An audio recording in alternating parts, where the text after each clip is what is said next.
أبو محمد المدني. و در مسئله تبریک کردن، آیا تبریک کردن جایز است یا جایز نیست؟ البته تبریک کردن در روز عید بعد از دیدنی یعنی بگیم ماهتاب همدیگر رو تبریک کردن جایز است و در روز عید و بعد از نماز عید جایز است.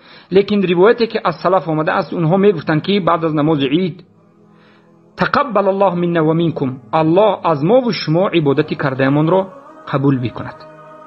یا که در جای دیگر میگفتند و احال علیک، و همچنین دعا میکردند. تهنیه تبریکشون همچنین بود.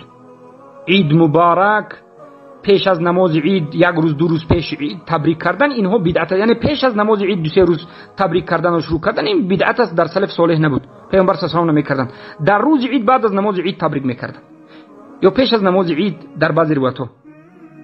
و این روایت شده است از طائفه از صحابگان رضی الله عنهم که هم دیگر رو بعد از نماز عید تبریک میکردند. خیلی که ابن حجر اسقلانی در کتاب فتح الباری مجله دوم 517 صفحه روایت میکنند به اسناد حسن از جبیر بن نفیر که میگوید كان اصحاب رسول الله صلی الله علیه و آله اذا التقى اليوم العيد يقول بعضهم لبعض تقبل الله منا و منك.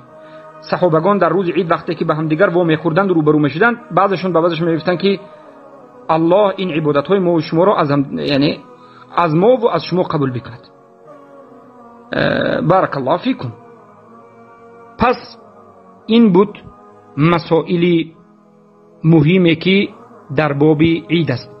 و در روز عید غسل بکنید و در روز عید فطر پیش از به عید فطر رفتن طعام بخورید.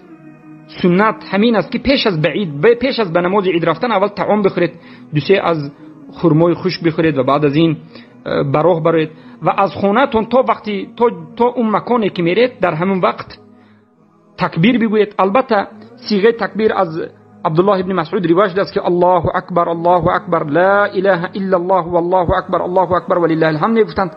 و سنت این است که با آواز بلندتر بگویید، البته جماعی نگویید لیکن با آواز بلند بگویید، همه روید.